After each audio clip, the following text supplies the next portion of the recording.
They don't tell you what copper tastes like. Blood and sand, ground into your teeth, into your lungs, into everything you are. March 2004, Iraqi desert, Apache down. No rescue, no hope. Just me, my co-pilot with a crushed leg, and 15 men hunting us through the ruins. I killed 7 people that week, 7 confirmed.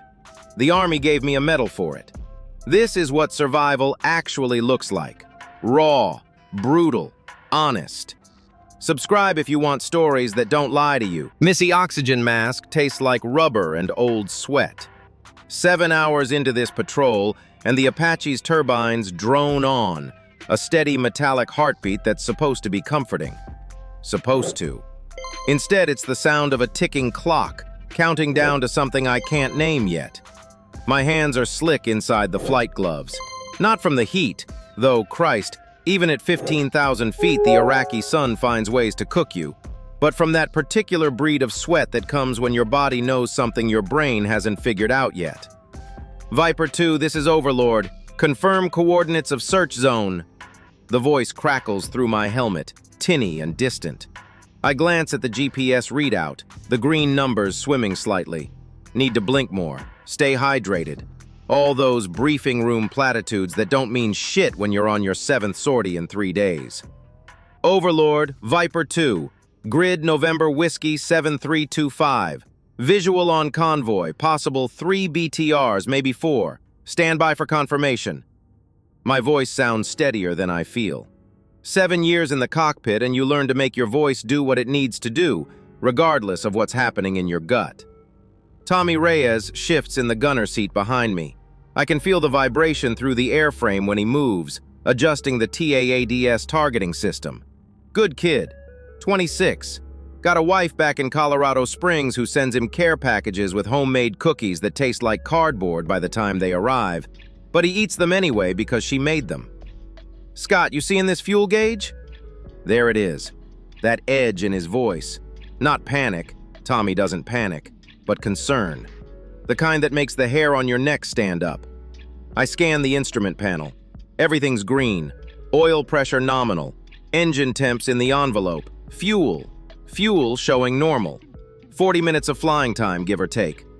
All green, Tommy, why?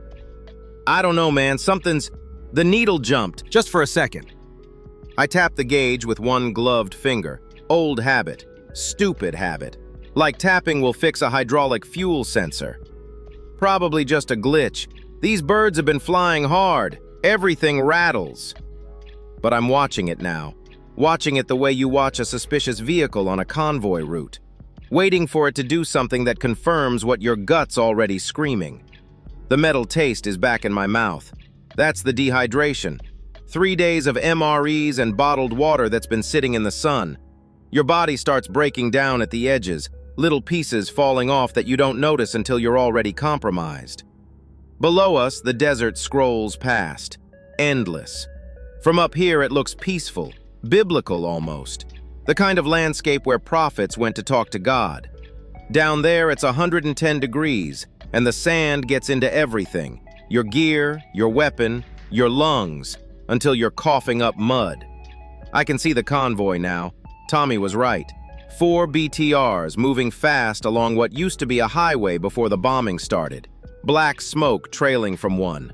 They're hauling ass towards something, or away from something. Neither option is good.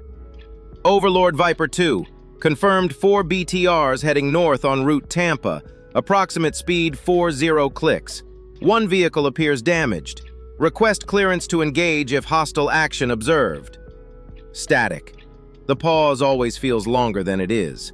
Somewhere in a command post 50 miles away, an officer is looking at a computer screen, weighing options, playing God with our lives. Kaylee's face flashes through my mind. 3 days ago, standing on the tarmac at Camp Doha, morning light making her hair look copper instead of brown. "Promise me you'll come back for dinner," she'd said. Not come back safe, just dinner. Like I was running to the grocery store instead of flying combat missions over a country that wanted us dead.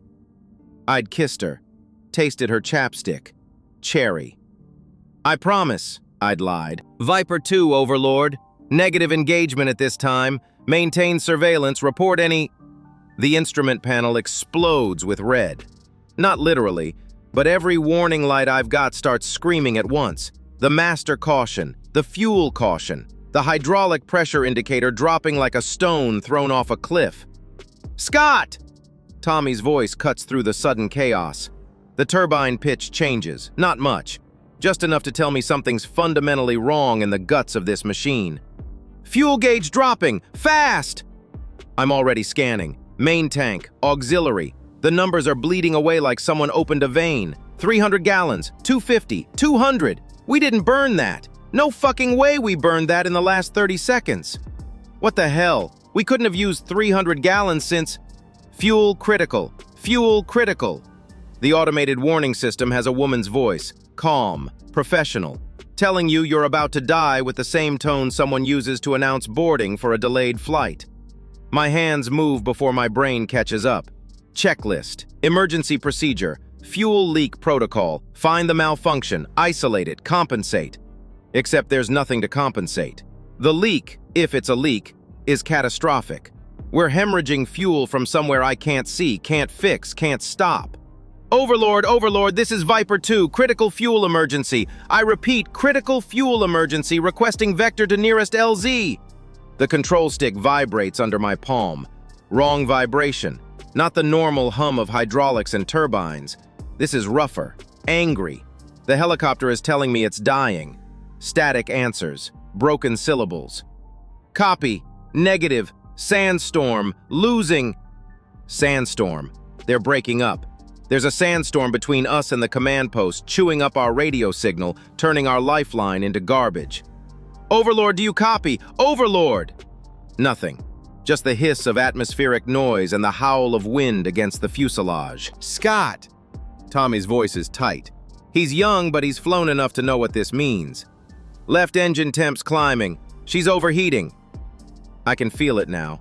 The subtle wrongness in how the Apache handles, like flying with one hand tied. The power curve's flattening. We're losing thrust, losing altitude, dropping out of the sky in slow motion while the desert rushes up to meet us. Training says, stay calm, assess, prioritize, execute. My body says scream. I do neither. Emergency auto-rotation. Tommy, find me flat ground. Now! My eyes rake the terrain below. Sand dunes, scattered palms, some kind of ruins, probably left over from the first Gulf War or maybe something older. This whole country is layer upon layer of rubble and bones. The altimeter unwinds. 5,000 feet, 4,000. There! 2 o'clock, maybe half a click. Looks flattish. The turbines are screaming now, both of them. Metal stress, heat, failure cascading through the system like dominoes.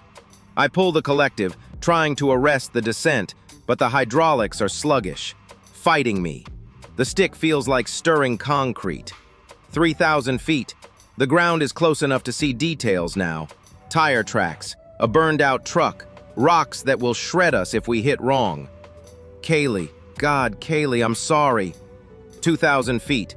Brace! Brace! Brace! Tommy's yelling something, but the wind is too loud. The turbines are too loud. My own pulse hammering in my skull is too loud. I yank the emergency landing override. The collective locks. The cyclic goes stiff. 1,000 feet. I can see individual grains of sand now. A lizard scrambling for cover. The shadow of our helicopter racing across the ground to meet us. 500 feet. The horizon tilts. We're spinning. Torque imbalance. The tail rotor's failing too. 200 feet. This is going to hurt. 100 feet. Please let Tommy make it, please. The ground fills my vision. And then we hit. Metal screams. Glass shatters. The world becomes noise and violence, and the taste of blood and sand and burning insulation. Something sharp digs into my ribs. My head snaps forward against the restraints hard enough to white out my vision. The turbines wind down with a dying moan. Then, silence. Silence so complete it's like going deaf. Just the ringing in my ears, the tick of cooling metal, the hammer of my own heart.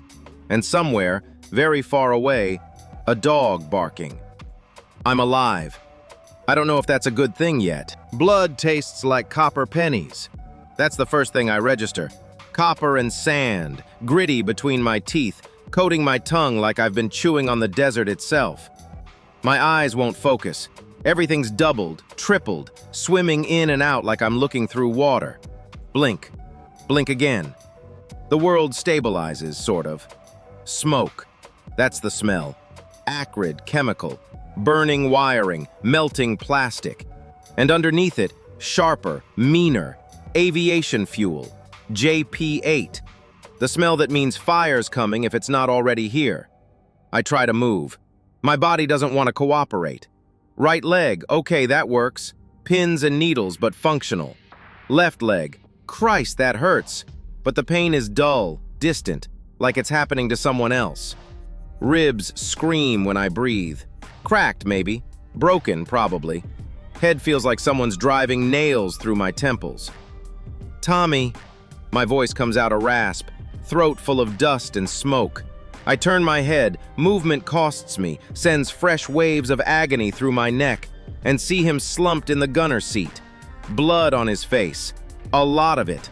Running from his hairline down his cheek, dripping onto his flight suit. Tommy! Nothing. No response. But his chest moves. Up, down, shallow but steady. Thank God. Thank God.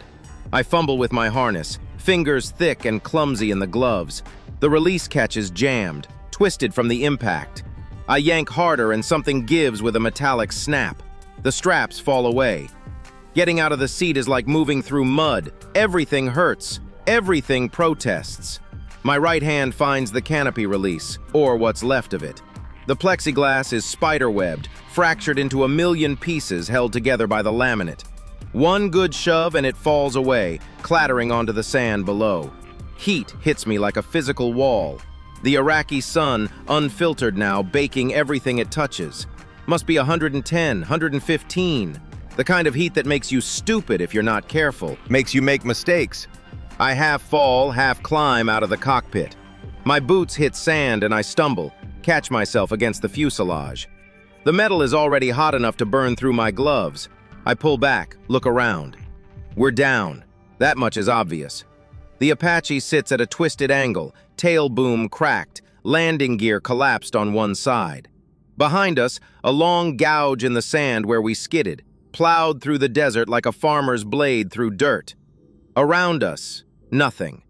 Empty land, dunes rising and falling like frozen waves, a cluster of palm trees maybe 200 meters east, and beyond them, low buildings, mud brick.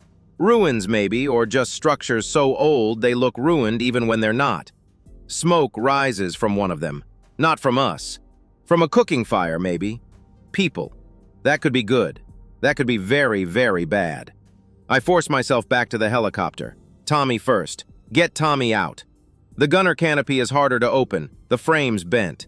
I brace my foot against the fuselage and pull until my shoulders burn and something finally gives. The canopy swings free. Tommy's unconscious. Head wound, bad one. The blood's coming from a gash above his right eye, deep enough to see bone. Scalp wounds bleed like hell, I remind myself. Looks worse than it is. Maybe. I get my hands under his arms and pull. Dead weight. 170 pounds of limp human being. He slides out of the seat and we both go down in a heap on the sand. I land on my side, ribs shrieking protest, stars exploding across my vision. Breathe. Just breathe. When the world stops spinning, I drag him away from the helicopter. 10 meters. 20. Far enough that if something catches fire, we won't be inside the blast radius. The medical kit. I need the medical kit. Back to the Apache. The survival gear locker is behind the pilot's seat. I wrench it open, pull out the contents. Medical supplies in a green canvas bag. 2 canteens. Blessed, beautiful water. Energy bars. A laminated map, creased and worn. Compass. Sidearm. My M9, still holstered where I left it. 2 spare magazines. Signal flares. And the radio. Emergency handheld. I grab it, thumb the power switch. Nothing. The display is cracked, dark. I shake it. Slam it against my palm. Still nothing. Come on, you piece of shit. But it's dead. Either the impact killed it or the electronics fried when the systems went to hell. Doesn't matter. The result's the same. The emergency beacon. We've got an emergency locator beacon integrated into the survival kit. I find it, check the indicator light. Not lit. I press the test button. Should flash green, should chirp. Silence. No, no, no, no. I slam the beacon against the ground. Once, twice. The plastic casing cracks, but the light stays dark. We're off the grid. No radio, no beacon. No way to tell anyone we're alive, where we are, that we need extraction. We're alone. I close my eyes, count to 10, open them again. Tommy's still unconscious, bleeding into the sand. I move to him, rip open the medical kit. Gauze, pressure bandages. I clean the wound as best I can, which isn't much given that everything out here is covered in sand, and wrap his head tight. The white bandage goes red almost immediately, but the flow slows. Clotting. That's good. Tommy, hey! Tommy, wake up! I tap his cheek. His eyelids flutter, groan, low and pained. That's it, come on, need you with me. His eyes open, unfocused, confused. Where? What? We're down. Apache crashed. You hit your head. How many fingers? I hold up 2. He squints. 2, I think. Scott, what happened? Fuel leak. Lost power. Had to put her down hard. He tries to sit up, gasps, falls back. His left leg. Now that I'm looking, I can see it's wrong. Ankle twisted at an angle that makes my stomach clench. Don't move. Your leg's broken. Shit. He squeezes his eyes shut. How bad? Bad enough. We're not going anywhere fast. I do an inventory out loud, as much to organize my own thoughts as to inform him.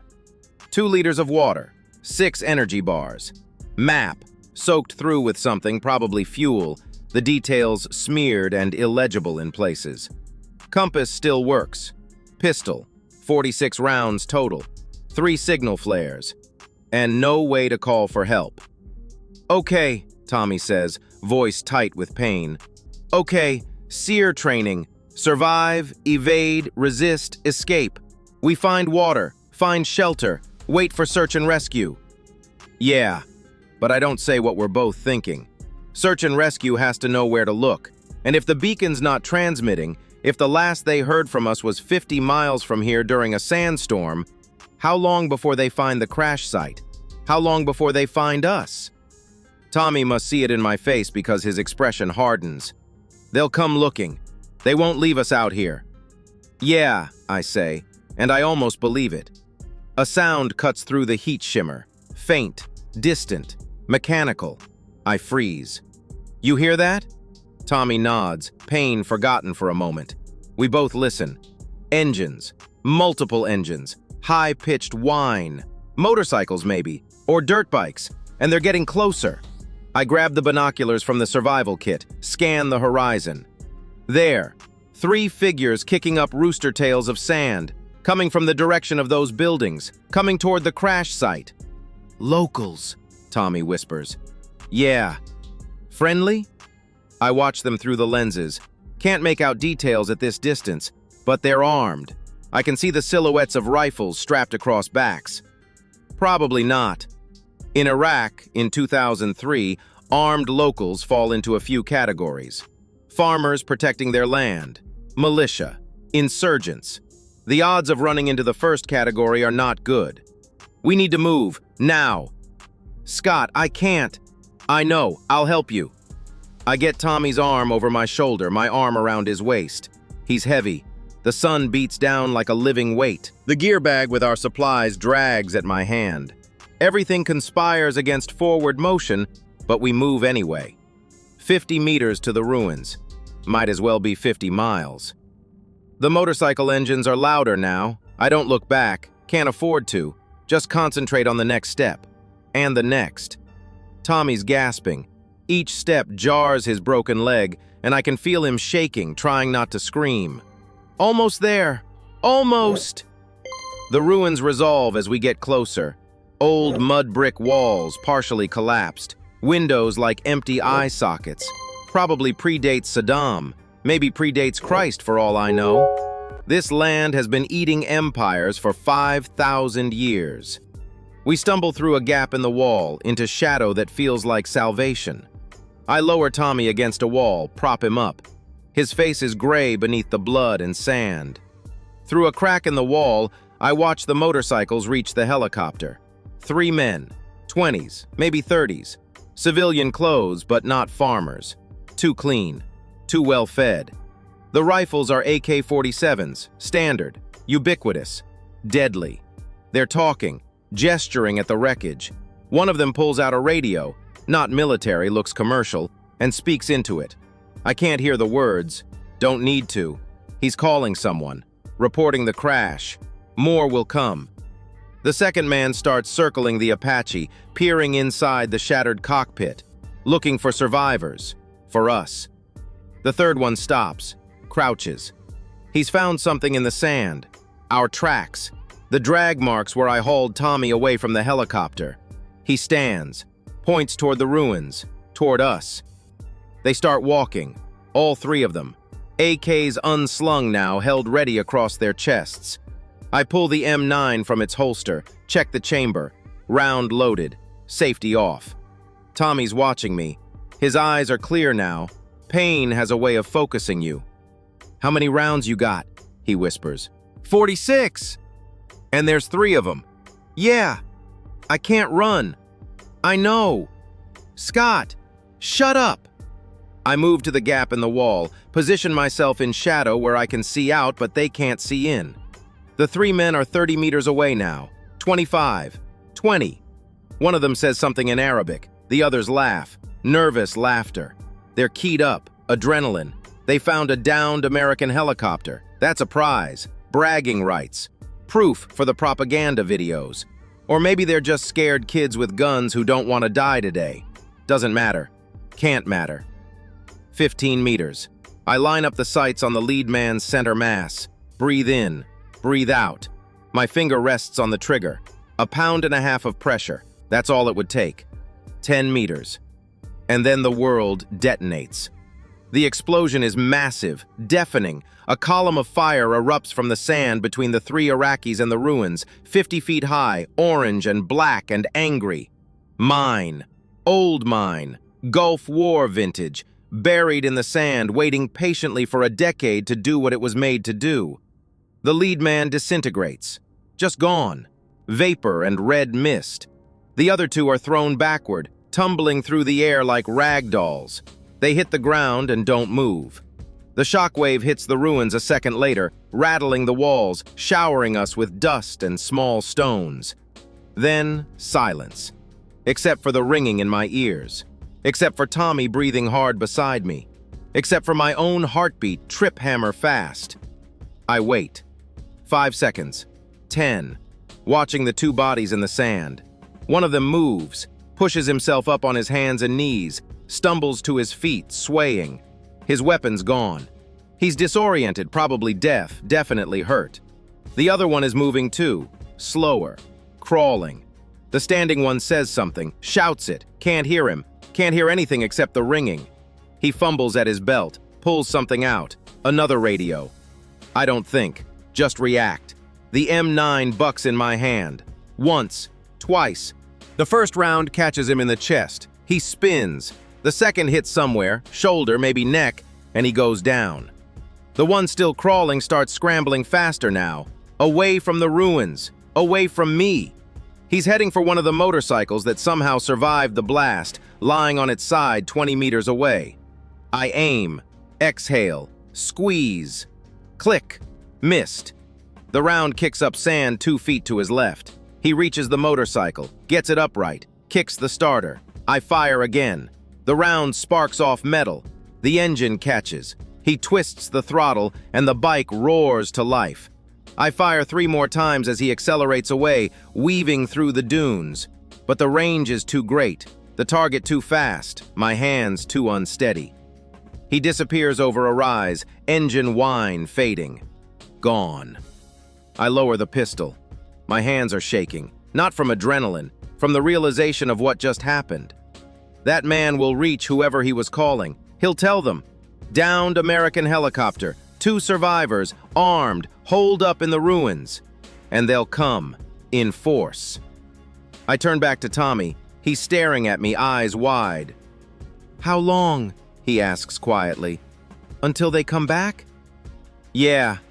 I look at the sun, still high, 4, maybe 5 hours of daylight left. "Not long." I check my pistol. 13 rounds left in the magazine, 2 full mags in my pocket.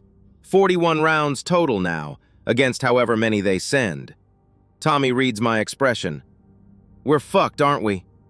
I sit down next to him, back against the crumbling wall, take a long pull from one of the canteens.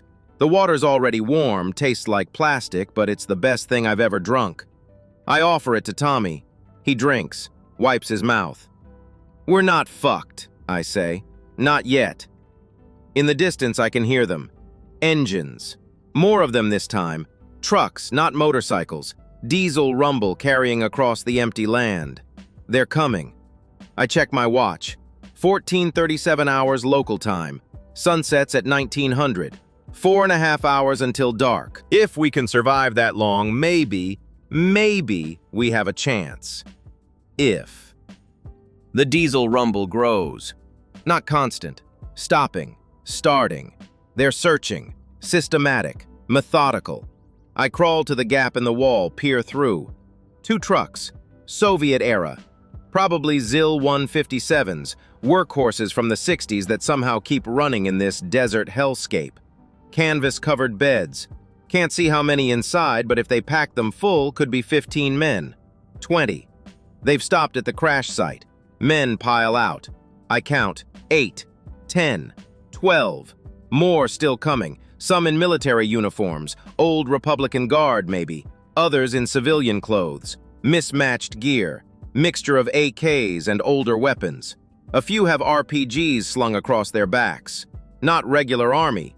Militia. Fedayeen. Or just opportunists who saw a chance to kill some Americans and took it. Doesn't matter what they call themselves. They've got numbers. They've got weapons. And they know we're here. One man, older, gray beard, some kind of authority from the way the others defer to him, is pointing. At the crater from the mine. At the 2 bodies, at the blood trail in the sand leading toward the ruins, leading toward us. He barks orders. The group splits. 6 move toward the ruins directly. The others fan out, circling wide. They're going to surround us, cut off any escape route. Professional, or experienced enough to know basic tactics. I slide back from the gap. Tommy's watching me, reading my face. "How many?" "Too many." "Scott." "I know."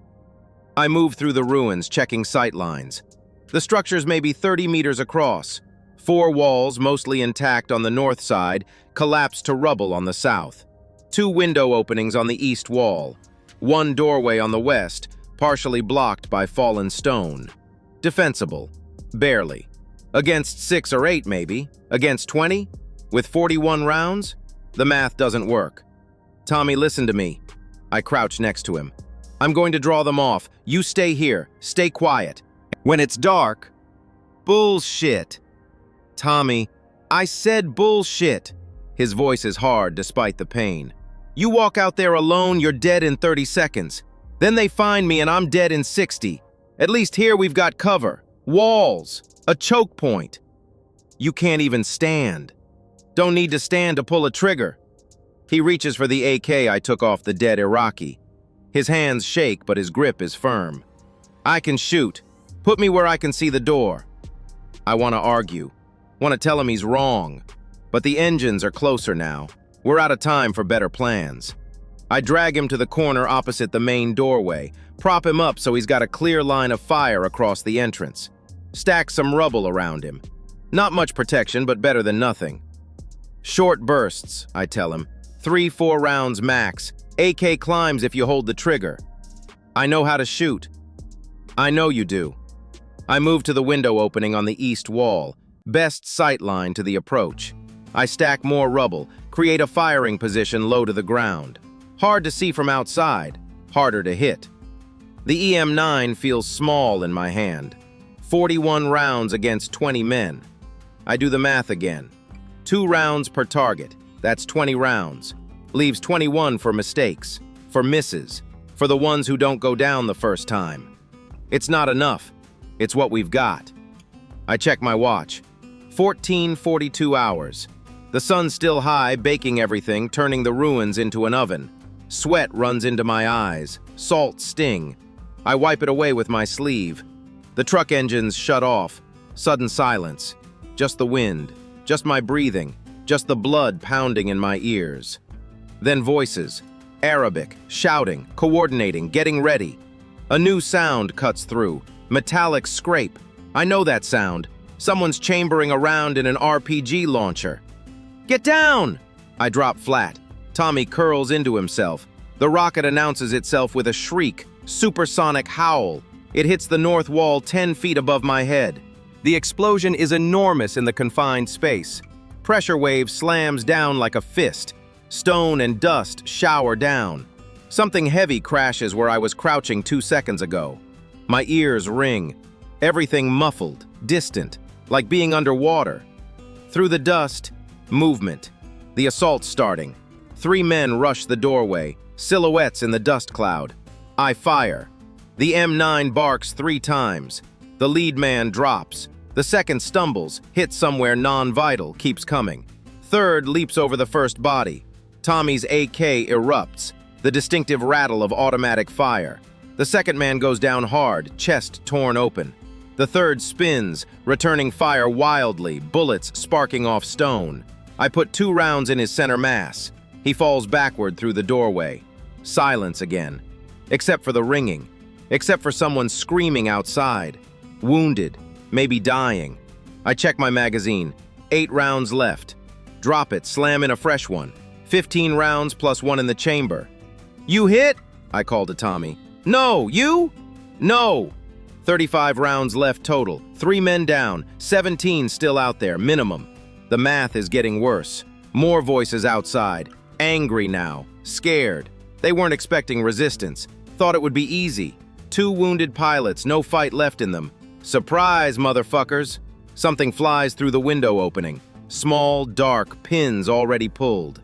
Grenade. I dive, hit the ground hard, ribs screaming. The grenade detonates, flash like lightning. Concussion rattles my teeth. Shrapnel whines over my head, embedding in the far wall where I was standing. Can't stay here. This position's compromised. I low crawl across the floor toward Tommy's corner. My hands find broken glass, sharp edges. Palm tears open. Don't feel it. No time to feel it. Reach Tommy. He's bleeding from a dozen small cuts. Shrapnel, but alive. Moving. They're going to rush us, I gasp. Both entrances. Overwhelm us. So what do we do? Good question. Wish I had a good answer. The window. The door. 2 entry points. We can't cover both. Not effectively. Not with our ammo situation. Unless... I grab one of the signal flares from the gear bag. Red phosphorus. Burns at 3,000 degrees. Bright enough to see from miles away. Bright enough to blind. Hot enough to ignite anything flammable. When they come through that door, I tell Tommy, close your eyes, count to 3, then shoot anything that moves. What are you... But I'm already moving. Back to the doorway. The 3 bodies are still there. The one I shot first is face down, arms splayed. He's wearing a vest, ammunition pouches. I grab it, yank it off him. Extra magazines. Another grenade, Chinese model, stick design. The vest reeks, sweat, cordite, death. I don't care. I pull the pin on the Chinese grenade, let the spoon fly, count. 1, 2, 3. Throw it out the doorway far as I can. It detonates in midair. The explosion triggers exactly what I hoped for. Shouts, running feet. They think we're making a break for it, trying to escape. They charge. I pull the signal flare, strike the igniter, toss it through the doorway. The flare erupts, magnesium bright, white phosphorus smoke billowing. The temperature in the doorway spikes instantly. Men scream, blinded, burned. They stumble back, firing blindly, bullets going everywhere except where we are. Now! Tommy opens up with the AK. Full auto this time, discipline forgotten in the chaos. The muzzle flash lights up his face, turns him into something demonic. I fire the M9 into the smoke and light. Can't see targets, just shapes, shadows. I empty the magazine. 15 rounds. Some hit. I hear impacts, screams, bodies falling. Drop the mag. Last one. 15 rounds. This is it. The flare burns out. Smoke clears slowly. The doorway is a charnel house.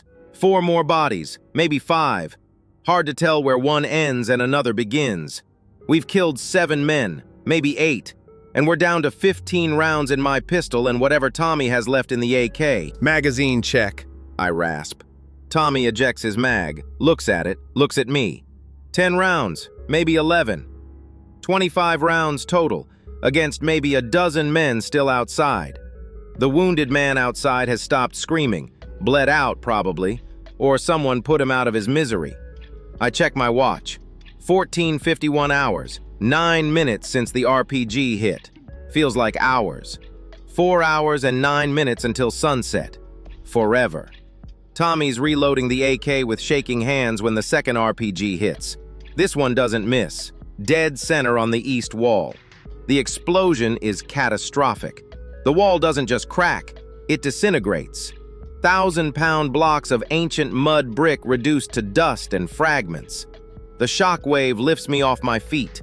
I'm airborne for a moment that stretches into eternity. Then I hit the ground. Hard. Something in my chest pops. Rib, definitely. Maybe more than one. Can't breathe.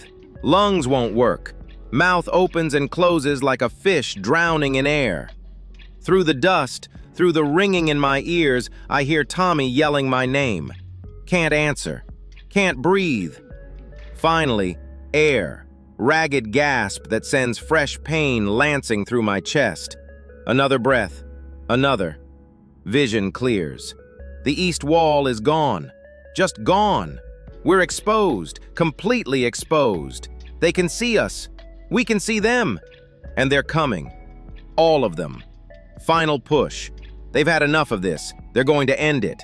I count through the dust. 9 men, spread out, moving fast, professional fire and maneuver. One group provides covering fire while another advances. 25 rounds, 9 men.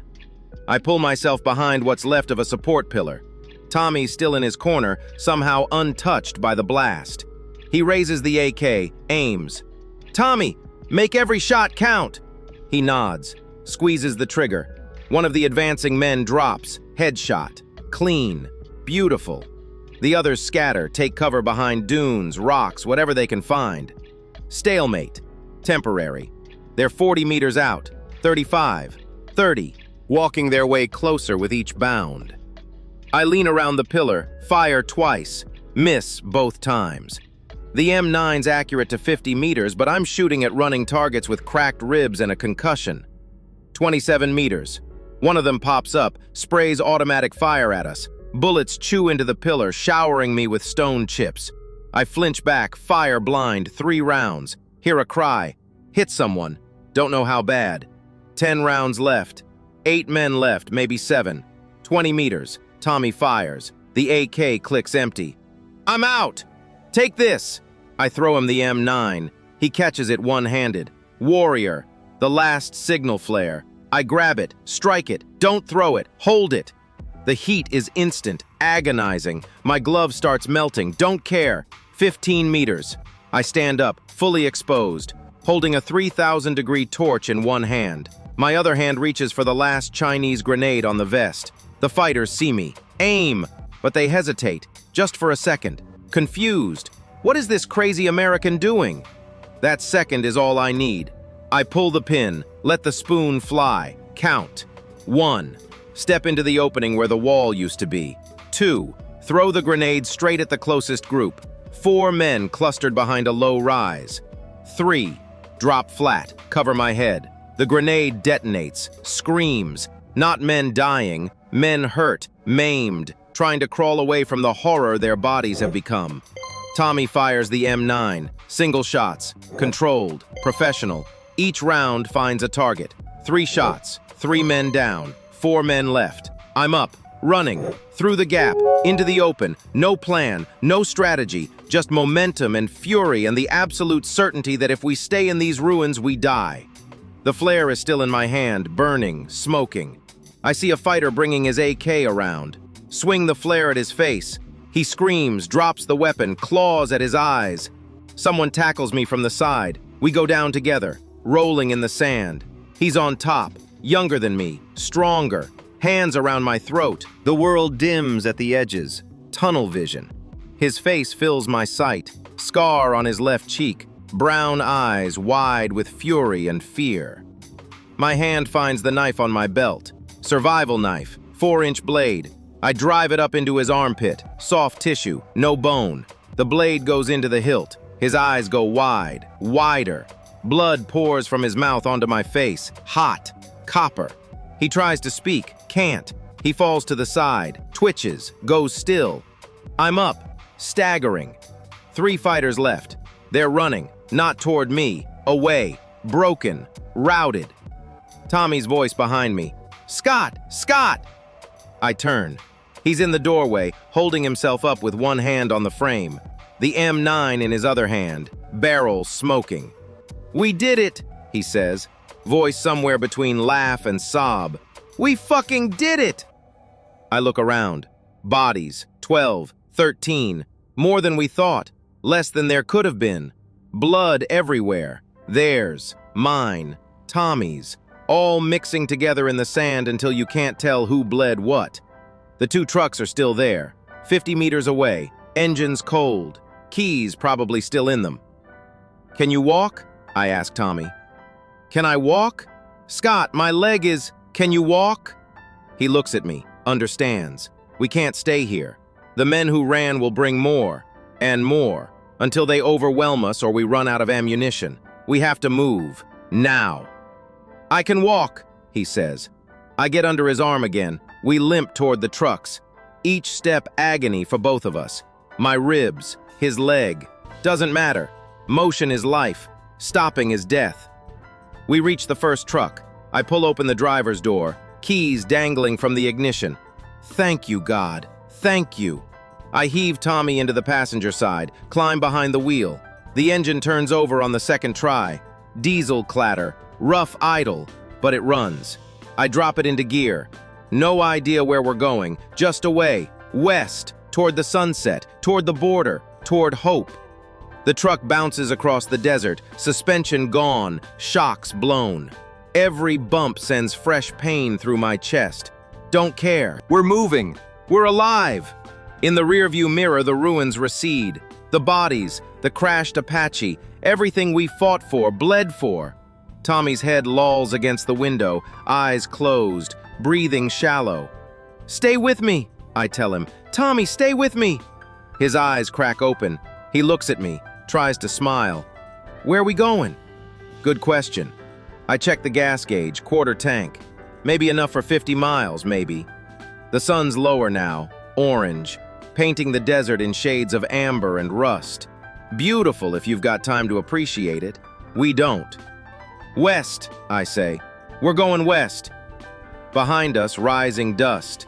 Engines. They're following. Of course they're following. The chase has just begun. Yes.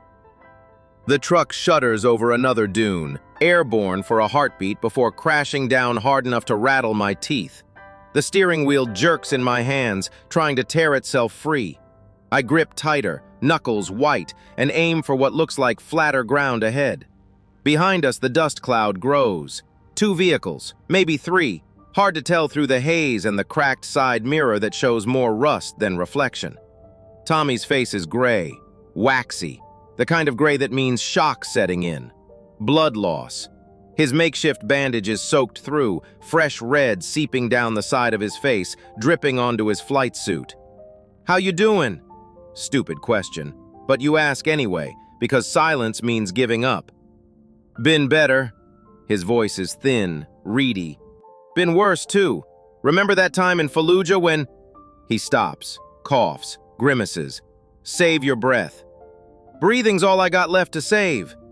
The speedometer needle bounces between 40 and 50 kilometers per hour, 30 miles per hour, give or take.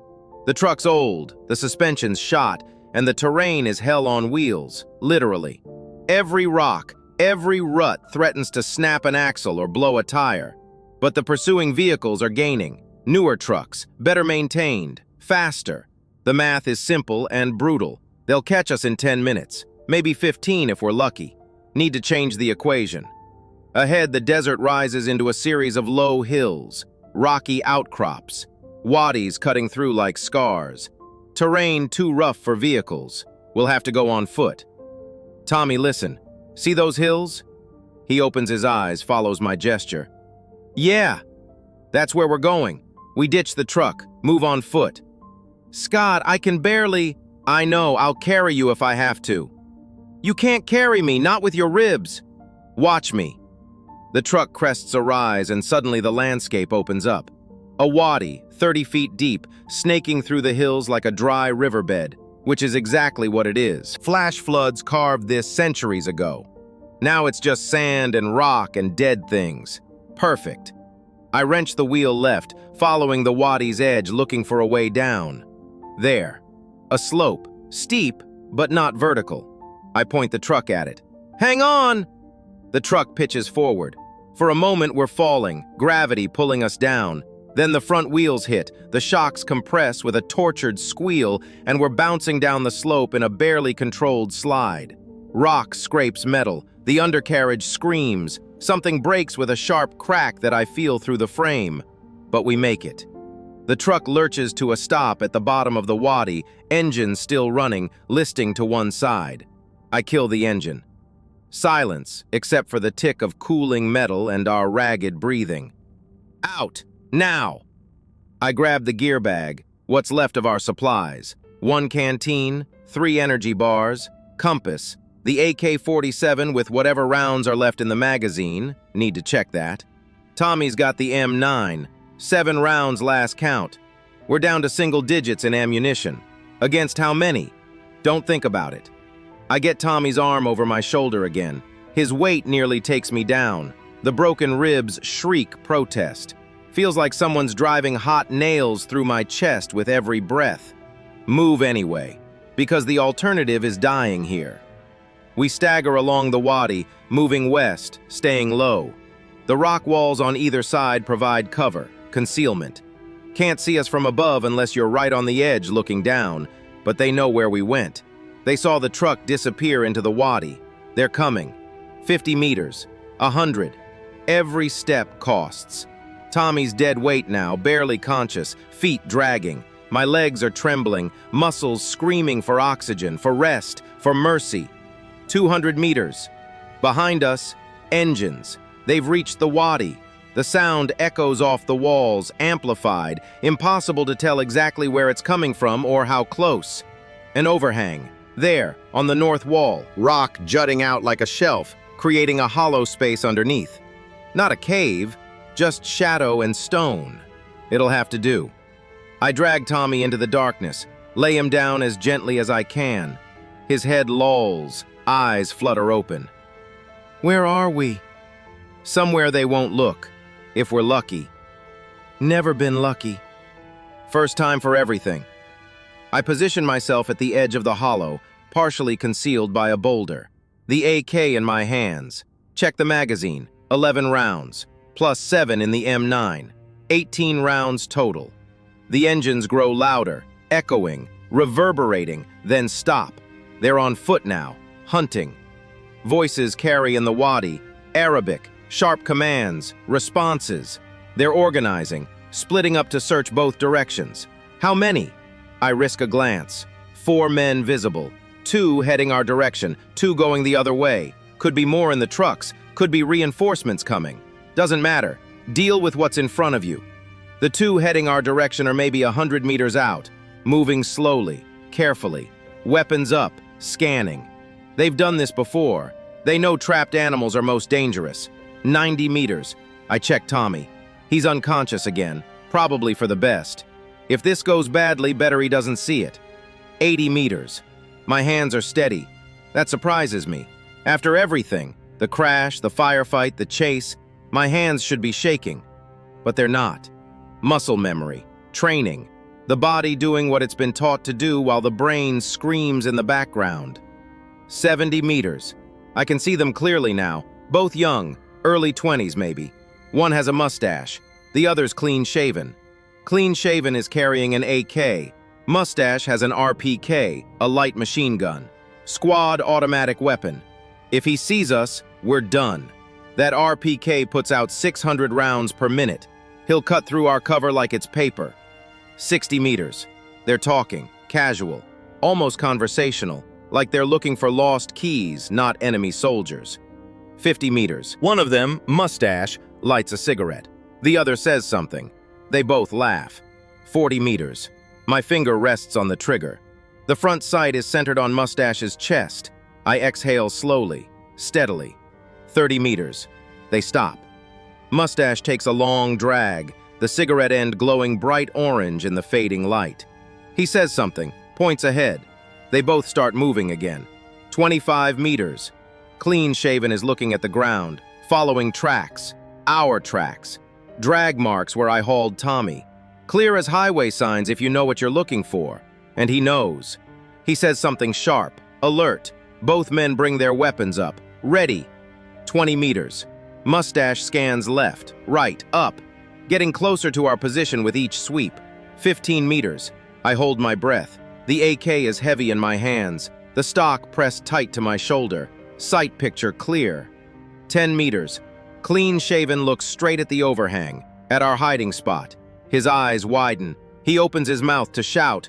I fire first. The AK bucks. 3-round burst. The first round takes him in the throat. The second and third hit center mass. He goes down hard, weapon clattering on stone. Mustache spins toward the sound, brings the RPK around. Fast. Too fast. I'm already shifting aim. Fire again. 4 rounds this time. One hits his shoulder. One misses entirely. The other 2 find his chest. He staggers backward, doesn't fall. The RPK swings toward me. I see the muzzle, black and empty like a tunnel to hell. Fire again. 2 rounds left in the AK magazine, both hit. His face disappears in a red mist. He falls. Silence. Then shouting. The other 2 fighters heard the shots. They're running back, boots pounding on stone. I drop the empty AK, pull the M9 from Tommy's holster. 7 rounds. They appear around a bend in the wadi, both firing before they've got targets. Panic shooting. Bullets spark off rock, whine into the distance. I aim, breathe, squeeze. 1 shot.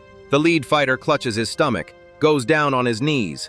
The second one dives for cover behind a boulder. Smart. Disciplined. 6 rounds left. Stalemate. He's got cover. I've got cover. First one to move loses. But I'm not the one who can afford to wait. Tommy needs medical attention. Water. We both do. And sunset's coming. When it's dark, they'll have night vision. Thermal optics, maybe. We'll be blind. I need to end this now. The signal flare. I've still got one left. Red phosphorus. 3,000 degrees. But it's not just a flare, it's a marker. Light it and anyone within miles sees it, including friendly forces. If there are any friendly forces close enough to see. Big if. The fighter behind the boulder fires blind. 3 shots. None close. He's guessing. I pull the flare from the gear bag, strike the igniter. It erupts with a hiss, brilliant red, throwing harsh shadows across the wadi. Smoke billowing. The fighter sees it, sees the light, makes his choice. He breaks cover, running. Not at me, away. Back toward his vehicle, back toward reinforcements. I track him with the M9, leading the target, accounting for distance and movement and wind and a dozen other factors my brain calculates without conscious thought. Squeeze! The pistol barks, once, twice, 3 times. He stumbles, falls, tries to get up, falls again, doesn't move after that. 3 rounds left in the M9, no rifle ammunition. I stick the burning flare in a crack in the rock where it stands upright, visible, a beacon screaming our position to anyone watching. Help us or kill us. Those are the options now. I slide back into the hollow next to Tommy. His breathing is shallow, rapid, pulse weak and thready when I check his neck. Hang on, I whisper. Just hang on. The flare burns, red light painting everything the color of blood. Minutes pass. 5, 10. The sun touches the horizon, orange bleeding into purple, temperature dropping fast, desert night coming.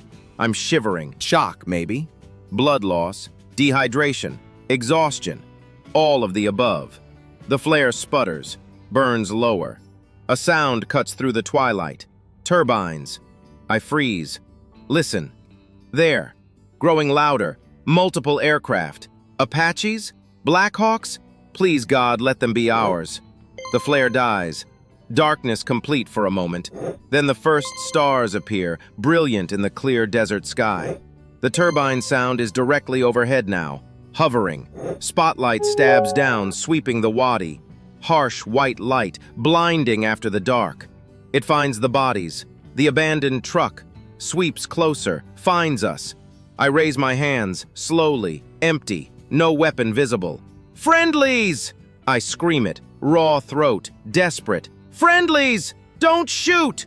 The spotlight holds, frozen on us, for an eternity. Then a voice booms from an external speaker, American accent, Oklahoma, maybe Texas. Stay where you are! Medical team inbound! Do not move! I collapse against the rock wall, body suddenly too heavy to support. All the adrenaline draining out at once, leaving nothing but pain and relief and the overwhelming urge to close my eyes and never open them again. But not yet. A rappel line drops from the helicopter. 2 figures descend. Fast rope technique. Medics in full gear. They hit the ground running. 2 casualties, one of them shouts into his radio. Need stretchers! Move, move! They're on us in seconds. Hands checking pulses, starting IVs, cutting away flight suits to assess injuries. You O'Grady? One asks me. I nod. Can't speak. Throat too dry. You're one lucky son of a bitch, Captain. Beacon signal finally came through about 2 hours ago. Been grid searching this whole sector ever since. That flare? That's what got us here. Saw it from 8 clicks out. Lucky. I look at Tommy. Pale, unconscious, barely breathing. The medic is working on him. IV in one arm, pressure bandage on his head, splinting his leg. He gonna make it? I rasp. The medic doesn't answer immediately. Bad sign. He's lost a lot of blood, shock, possible internal injuries. But he's tough. Made it this far. Not an answer, not a promise, but it's something. 2 more helicopters land in the wadi. The whole cavalry. Security teams deploy, weapons up, scanning for threats. More medics, stretchers. They load Tommy first, strap him down, start carrying him toward the nearest bird. I try to stand, to follow. My legs don't work anymore, just fold underneath me. Strong hands catch me, lower me onto a stretcher. Easy, Captain, we got you. They're carrying me now, smooth, professional. I'm floating above the ground, watching the stars wheel overhead, hearing the turbines wind up to flight power. Then I'm in the helicopter, strapped down, IV in my arm, morphine hitting my system, turning the edges soft and warm. Tommy's next to me, eyes closed, but his chest is rising and falling. He's breathing. We're both breathing. The helicopter lifts, banking hard, nose down, picking up speed, heading home. Through the open door, I see the wadi falling away below, the abandoned truck, the bodies scattered like toys, the ruins in the distance where we made our stand, all of it shrinking, fading, gone. A medic leans over me, young face, kind eyes. Blood pressure stabilizing, heart rate coming down. You're going to be okay, sir. Okay. I close my eyes, let the morphine pull me under, let the turbines sing me to sleep. We're alive. For now, that's enough. When morphine makes everything soft, distant, like watching the world through frosted glass. But some things cut through anyway. The smell of antiseptic, industrial cleaner, blood, other people's blood, my blood, all of it mixed together on the helicopter deck. Voices over the intercom, clipped, professional. ETA Camp Doha, 12 minutes. Copy, trauma team standing by. Blood pressure on patient 2 dropping, 80/50. Patient 2, Tommy. I try to turn my head. Can't, strapped down, but I can see him in my peripheral vision. The medic working over him, hands moving fast, too fast. The kind of fast that means emergency, that means crisis. "Stay with us, Lieutenant, come on, stay with us!" The turbines change pitch, descending, landing approach.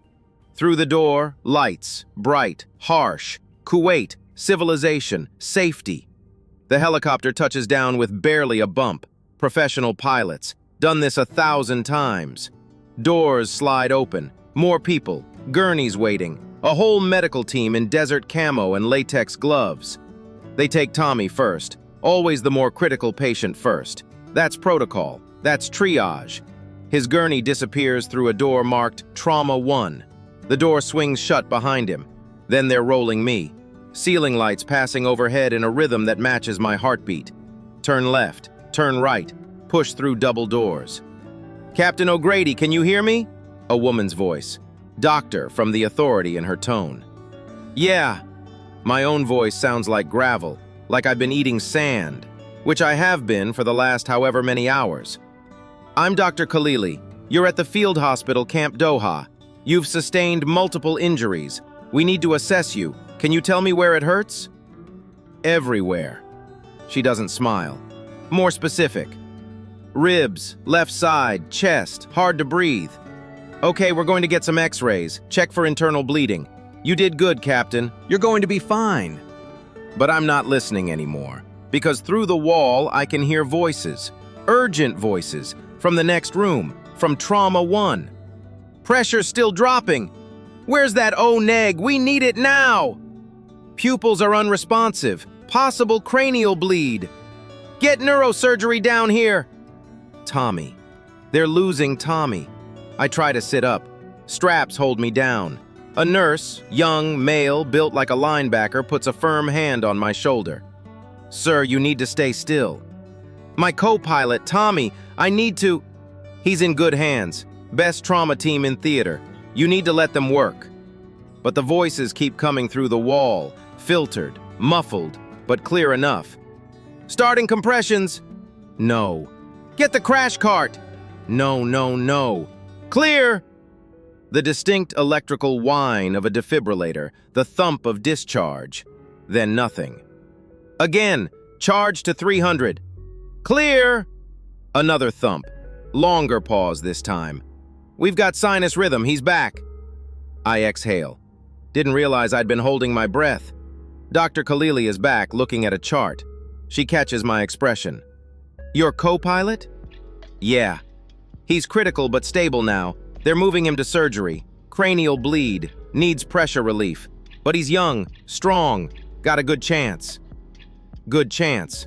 Not a guarantee. Never a guarantee. She shines a light in my eyes, checks my pupils, nods to herself. "No head trauma, that's good. X-rays show 3 broken ribs left side, bruised kidney, severe dehydration, minor lacerations. You're going to hurt like hell for a few weeks, but nothing that won't heal." "When can I see Tommy?" "After his surgery. If it goes well, probably 12 hours. Right now you need fluids, rest, and observation. We're moving you to recovery." They wheel me to a different room, quieter, dimmer. 6 beds, 3 occupied. Other wounded, some sleeping. One staring at the ceiling with the 1,000-yard stare I recognize from the mirror. They transfer me to a bed, real bed, with sheets. Clean sheets that smell like detergent instead of blood and cordite and death. A nurse, different one, older, maternal, adjusts my IV. "You need anything, you press this button. We'll get you some food in a bit. Real food, not MREs." She leaves. I'm alone with my thoughts. Those are worse than the pain. Every time I close my eyes, I see them. The faces. The Iraqi with the scar on his cheek, hands around my throat. Mustache, cigarette still in his mouth as the rounds hit him. Clean shaven, looking right at me in that last second before I pulled the trigger. Young. They were all so young. Someone's sons, someone's brothers, maybe someone's fathers. And I killed them. Had to. Self-defense, survival. All the justifications line up neat and clean in my head. Doesn't make their faces go away. I killed 7 men today, maybe more. Lost count in the chaos. 7 confirmed. The Army will probably give me a medal for that. I don't want it. Sleep comes in fragments, morphine dreams, nightmares dressed up as memories, memories dressed up as nightmares, until I can't tell which is which. I'm back in the Apache, fuel gauge bleeding red, spinning, falling.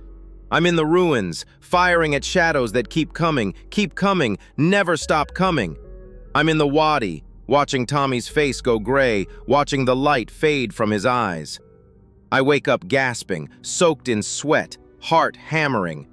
The ward is dark, night, or maybe still day, hard to tell with no windows. The clock on the wall says 03:47, 4 in the morning, graveyard shift. A nurse comes by, not the maternal one, young guy, looks barely old enough to shave. "You okay, Captain?" "Fine." "Vitals look good. Want some water?" "Yeah."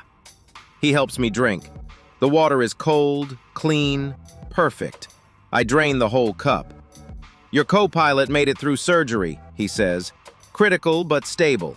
They've got him in ICU." I want to see him. "Doctor said maybe this afternoon. You need to rest too." "I've been resting." "You've been unconscious. That's different." He's right, but I don't acknowledge it. Just close my eyes again. Not sleeping, just waiting. Hours pass. Morning comes. I know because breakfast arrives. Eggs, toast, coffee that tastes like burned rubber but contains caffeine, which makes it ambrosia. Dr. Khalili makes rounds, checks my chart, nods approval. "Kidney function improving. Fluids are working. How's the pain?" "Manageable." "You're a terrible liar, Captain. I'm authorizing more morphine." "I don't want it." She looks at me, really looks, sees something in my face that makes her expression soften. "Okay, but if you change your mind, tell the nurse." "When can I see Lieutenant Reyes?" "This afternoon. He's awake, groggy but awake. Asking for you, actually." Something in my chest loosens. Not much, but enough. "Can I walk?" "You can try, slowly, with assistance." I wait until after lunch, then I buzz the nurse, the linebacker from yesterday. "I want to see my co-pilot." "You sure you're ready?" "Yes." He helps me stand. The room spins, settles. My legs feel like rubber, but they hold. We make it to the door, down the hallway. Each step is a negotiation between my body and my will. The ICU is 3 doors down, might as well be 3 miles, but I make it. Tommy's in the second bed, surrounded by machines, monitors measuring every heartbeat, every breath, reducing his existence to numbers on screens. IVs running clear fluid into both arms. His head is wrapped in fresh bandages, clean and white. His left leg is in a cast, suspended by a sling, but his eyes are open. He sees me, tries to smile. It comes out lopsided, weak, but it's there. "Hey, Captain." "Hey yourself, Lieutenant." I pull a chair over, sit before my legs give out. The nurse hovers, but I wave him off.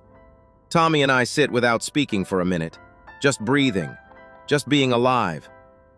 "They tell you what happened?" he finally asks. "Surgery, cranial bleed. They fixed it." "Yeah, doctor said I was lucky. Any longer and—" He doesn't finish, doesn't need to. "You were dead for 40 seconds, I say. Don't know why I say it, just comes out. "Really?" "Yeah, heard them bring you back." "Huh." He processes that. "Thanks." "For what?" "Not leaving me. In the ruins. In the wadi. You could have ditched me a dozen times. Moved faster. Survived easier." "No." "Yeah, you could have." "No," I repeat. "Because then I wouldn't have survived at all. Not the part that matters." He looks at me, understanding in his eyes. "We killed a lot of people," he says quietly. "Yeah." "Justified?" "Yeah." Doesn't make it easier, does it? No, it doesn't. The monitors fill the space between us. Someone in another bed moans in their sleep. "I've been thinking," Tommy says, "about after, when we get out of here, what I'm going to do." "What's that?" "I'm going to hug my wife until she complains. Then I'm going to take her to that restaurant she likes, the expensive one. Order everything on the menu, eat until I'm sick. Sounds like a plan. What about you? What are you going to do? I think about Kaylee, standing on the tarmac 3 days ago. Was it only 3 days? Feels like a lifetime. Same, I say. Going to hold her. Tell her I'm sorry for lying about coming back for dinner. You didn't lie. You came back. Barely. Still counts. A doctor comes in, checks Tommy's monitors, adjusts something on one of the IVs. He needs rest, she says to me, polite but firm. Yeah, okay. I stand. Pain shoots through my ribs. Worth it. Tommy. Yeah? I'm glad you're alive. Me too. Both of us. I make it back to my bed, collapse into it. The nurse brings more water. I drink. Sleep comes easier this time. No nightmares, just darkness. I wake to find Major Jennings standing by my bed, the Apache pilot who led the rescue. Tall, weathered face, eyes that have seen too much. Captain. Major. How you feeling? Like I got hit by a truck. You look like it too. He pulls up a chair. I wanted to check in, see how you were doing. Better than yesterday. That's not saying much. He's quiet for a moment. I read the after-action report. What you did out there, getting your co-pilot out, fighting off 20 hostiles with no support, making it to the extraction point, that's beyond exceptional. I did what anyone would do. Bullshit. Most people would have died in the crash. You survived the crash, the firefight, the pursuit, and kept your co-pilot alive through all of it. That's not luck. That's skill and guts. It was survival. It was heroism. I don't respond. Don't want to argue. Don't want the word hero anywhere near what happened out there. He sees my expression. Nods. They're putting you in for a Silver Star. Reyes, too. I don't want it. Too bad. You earned it. He stands, extends his hand. I shake it. One more thing, he says. The beacon. The reason we didn't find you right away. Yeah? It was damaged in the crash, but it kept trying to transmit, every few minutes sending out a burst signal. Weak, intermittent, but it never stopped trying. He pauses, looks at me directly. That's what survival is, Captain. Not giving up, even when you're broken, even when it seems impossible. You just keep sending the signal. He leaves. I lie back, stare at the ceiling, think about his words. The beacon kept sending the signal. We kept fighting. We survived. Outside, I hear the sound of helicopters taking off. The war goes on. Tomorrow, someone else will crash. Someone else will fight. Someone else will have to decide if they can pull the trigger when a young face is in their sights. The cycle continues. But today, Tommy and I are alive. Today, we get to go home. And sometimes, that has to be enough. These days later, they let me walk without assistance. The ribs still hurt. Every breath reminds me they're broken, but the swelling's down, the bruising's fading from purple to yellow-green, and I can make it from the recovery ward to the mess hall without feeling like my chest is being crushed in a vice. Progress. Tommy's still in ICU, conscious now, alert, but the doctors want him under observation for another week. Something about monitoring intracranial pressure, watching for complications. Medical jargon that boils down to, he almost died, and they want to make sure he doesn't. I visit him every day, twice a day when the nurses allow it. We don't talk much, just sit. Sometimes he tells me about the letters his wife sends. Sometimes I tell him about the physical therapy sessions that feel like medieval torture. Mostly we just exist in the same space.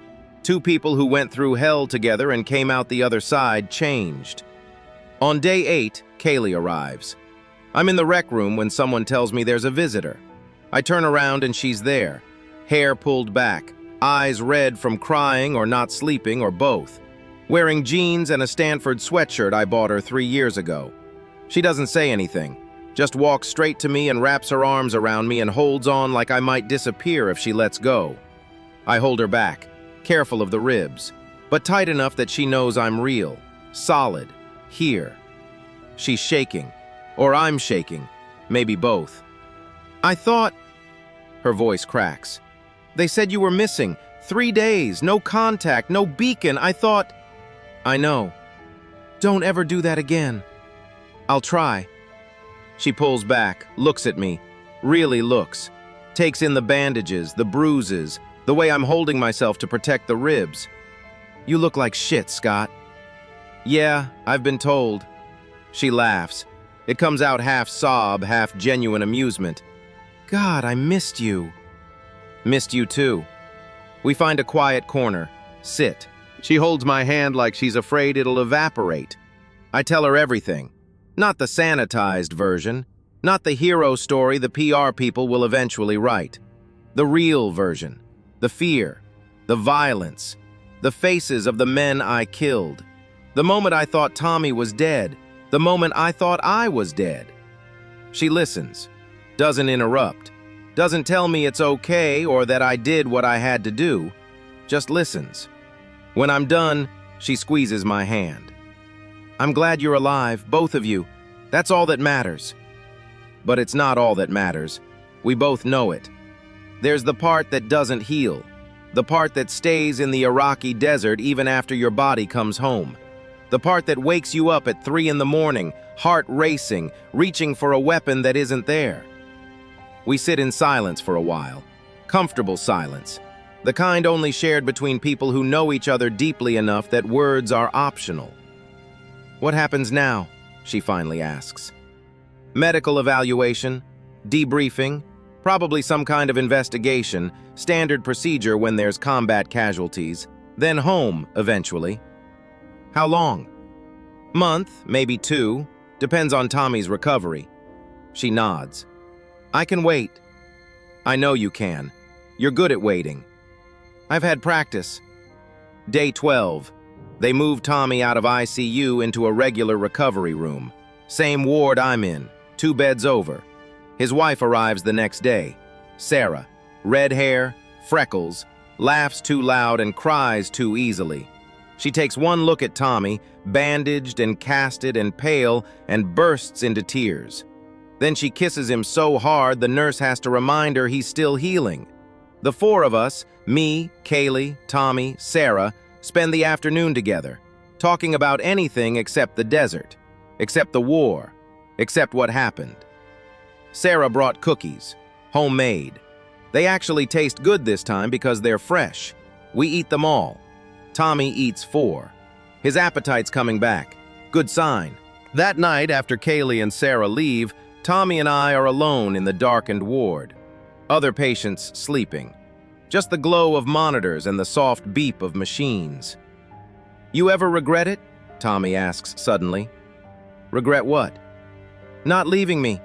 Back in the ruins. You could have moved faster alone. We covered this already. I know, but seriously, do you? I think about it. Really think about it. Every day, I say finally. And every day I realize I'd do the same thing again. Why? Because some things matter more than survival. Who you are when it's over matters. What you can live with matters. Could you have lived with leaving me? No. Even if it meant dying? Even then. He's quiet for a long time, then, thanks. You already thanked me. Doesn't mean I can't say it again. By day 15, the debriefing begins. 3 officers, colonel from intelligence, major from JAG, Judge Advocate General, the lawyers, captain from the Accident Investigation Board. They set up in a conference room, fluorescent lights, stale coffee, digital recorder on the table. This is a formal debriefing regarding the events of March 12th through March 19th, 2004, the colonel says. Captain O'Grady, you're not under investigation. This is information gathering only. Do you understand? Yes, sir. Walk us through what happened. Start from the moment you experienced mechanical failure. So I do. Again. In more detail this time. Technical details, fuel loss rate, hydraulic pressure readings, the sound the engines made before they died. They ask questions, lots of questions. How many enemy combatants did you engage? Uncertain. At least 15, maybe 20. How many casualties did you inflict? 7 confirmed, possibly more. Did you attempt to take any prisoners? No, sir. Why not? They were trying to kill us. We were trying not to die. Prisoners weren't an option. The JAG major leans forward. At any point, did any enemy combatants attempt to surrender? I think back. The ruins, the wadi, the firefights. Did anyone try to surrender? No. They fought until they died or ran. No, sir. No attempts at surrender. Did you give them opportunity to surrender? No, sir. Why not? Because we were outnumbered 20-2, low on ammunition, and Lieutenant Reyes had a broken leg and a head injury. Offering quarter wasn't tactical. He makes a note. Doesn't look happy, but doesn't press the issue. They move on. Ask about the Iraqi civilians in the area. Did I see any? Did I engage any non-combatants? Everyone I shot was armed and firing at us. How can you be certain? Because I saw the weapons. I saw the muzzle flashes. And because I'm still alive. More notes, more questions. Hours pass. My throat is dry. The coffee tastes worse. The fluorescent lights give me a headache. Finally, the colonel closes his folder. Thank you, Captain. That's all for today. We'll reconvene tomorrow to cover the extraction phase. Yes, sir. I stand, salute, leave. Outside, Kaylee's waiting. She takes one look at my face and doesn't ask questions, just takes my hand and walks with me. That night, the dreams are worse. Not the Apache crashing, not the firefight. Something new. I'm back in the wadi. Mustache is in front of me, cigarette in his mouth. But this time I can see his face clearly. He's not a fighter. He's a kid, 17, maybe 18, scared. The cigarette is shaking in his lips. He says something. Arabic. I don't understand the words, but I understand the tone. Pleading. I shoot him anyway. Watch his face dissolve. Watch him fall. Then he gets up, walks toward me, face gone but still walking, still coming. I shoot again, and again. The M9 clicks empty. He keeps coming. I wake up gasping, soaked in sweat, heart hammering so hard I think it might break through my ribs. Kaylee's next to me. We're in visiting quarters, a small room they assigned us. She's awake instantly. Scott? I'm okay. You're not okay. Bad dream. About? I don't answer. Can't. The words are there, but they won't come out. She doesn't push, just holds me until my breathing slows, until the shaking stops. You should talk to someone, she says quietly. A professional. I'm fine. You're not fine, and that's okay. What you went through, no one comes out of that fine. I just need time. Time doesn't fix everything, Scott. It'll have to. Day 17, they debrief Tommy. I'm not allowed in the room, they want independent accounts, but I see him afterward. He looks exhausted, wrung out. How'd it go? They asked if you shot anyone who was surrendering. What'd you say? I said no one surrendered, and if they had, I would have shot them anyway because they'd been trying to kill us for 3 days straight and fuck them. They didn't like that answer? Not particularly. We laugh. Dark humor. The kind you develop when the alternative is screaming. 3 days later, the colonel delivers his findings. Kaylee and I are in the conference room. Tommy and Sarah, too. The 3 officers. Official. Captain O'Grady, Lieutenant Reyes, this board has completed its investigation into the events of March 12th through 19th. We find that your actions were consistent with the rules of engagement and the law of armed conflict. All casualties inflicted were against armed combatants engaged in hostile action. No violations occurred. Relief washes through me. Didn't realize how tense I'd been until the words are said. Furthermore, the colonel continues, both of you are being recommended for Valor Awards. Captain O'Grady, you're receiving the Silver Star for gallantry in action. Lieutenant Reyes, you're receiving the Bronze Star with Valor device. Tommy shifts uncomfortably. I don't say anything. These awards reflect the courage and skill you demonstrated under extreme circumstances. You upheld the highest traditions of the service. Congratulations. He salutes. We salute back. After, in the hallway, Tommy leans on his crutches. "Silver Star," he says. "Jesus." "Yeah. You feel like a hero?" "No."